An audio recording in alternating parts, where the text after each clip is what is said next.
Hello everybody, and today we'll talk about volume.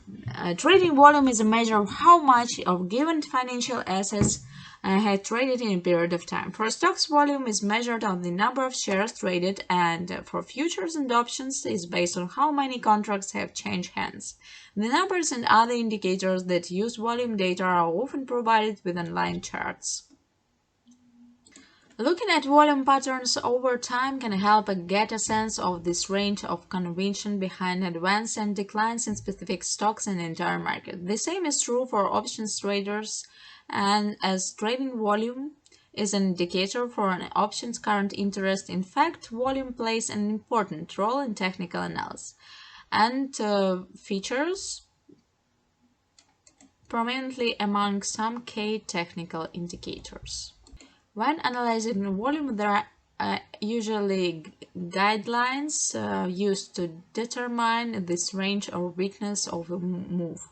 As traders, we are more inclined to join strong moves and take no part in moves that shows weakness. Or we may even watch for an entry in the opposite direction of weak move. These guidelines don't hold true in all situations, but they offer general guidance for trading decisions. So they may serve as trend confirmation. A rising market should see a rising volume. Buyers require increasing numbers and increasing enthusiasm in order to keep pushing prices higher. Increasing price and decrease in volume might suggest a lack of interest, and this is warning for a potential reversal. This can be hard to wrap your mind around, but the simple fact is that a price drop or rise in little volume is not a strong signal. A price drop or rise on large volume is a stronger signal that something in the stock has fundamentally changed. Exhaustion moves and volume. In a rising or falling market, we can see exhaustion moves. They are generally sharp moves in price combined with a sharp increase in volume. This signals the potential end of the trend. Participants who are weighted and are afraid of missing more of the move pile in a market tops, exhausting the number of buyers. At a market bottom, falling prices eventually force out large numbers of trades, resulting in volatility and increased volume. We will see a decrease in volume after the spike of this situation, but how volume continues to play out over the next days, weeks, and months can be analyzed using all other volume guidelines. Bullish signs. Volume can be useful in defining bullish signs. For example, imagine a volume increase and a price decline, and then the price moves higher, followed by a move back lower. Or the price on the move back lower doesn't fall below the previous low, and volume is diminished on the second decline. Then this is actually interpreted as a bullish sign. Volume and price reversals. After a long time move higher or lower in the price begins to range with a little price movement. And heavy volume, this might indicate that a reversal is underway and price will change direction. Another one, volume and breakouts with a false breakouts. On the initial breakout from a range of other chart pattern, a rise in volume indicates range in the move. A little change in volume or decrease in volume or a background indicates a lack of interest and a high probability of a false breakout. Volume history. Volume should be looked at relative to recent history. Comparing today the volume of 50 years ago might provide irrelevant data. The more recent the data sets, the more relevant they are likely to be. Let's also take a look at three volume indicators.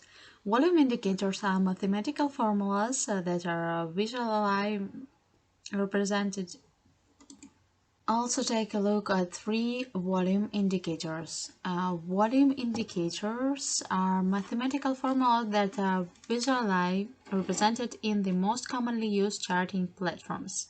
Each indicator uses a slightly different formula, and traders should find the indicator that works best for their particular market approach. Indicators aren't required, but they can aid in the trading decision process. There are many volume indicators to choose from, and the following provides a sampling of how several of them can be used. On-balance volume is a simple but effective indicator. Volume is added when the market finished higher, or volume is subtracted when the market finished lower. This provides a running total and shows which stocks are being accumulated. It also showed divergence, such as when the price rises but volume is increasing at a slower rate, or even beginning to fall. Check Checking money flow.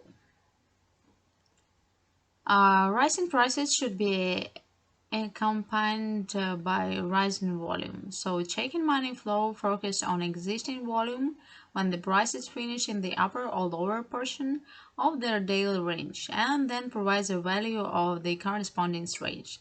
Then closing prices are in upper portion of the day range and volume is expanding. The values will be high. When closing prices are in the lower portion of the range, values will be negative.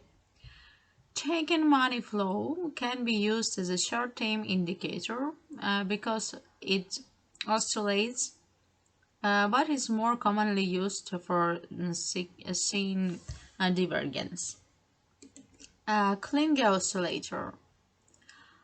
Fluctuation above the below the zero line can be used to aid other trading signals. The Klinger oscillator assumes the accumulation buying and distribution selling volumes for a given time period. So volume is a handy tool to study trends, and as you can see, there are many ways to use it. Basic guidelines can be used to assess market's range or weakness, as well as to check if the volume is confirming a price move or signaling that its reversal might be at hand. Indicators based on the volume are sometimes used to help in the decision process. In short, while volume is not a precise tool, entry and exit signals can sometimes be identified by looking at price action, volume, and volume indicator. For today, that is all. Thank you so much for your attention. Stay safe and see you soon.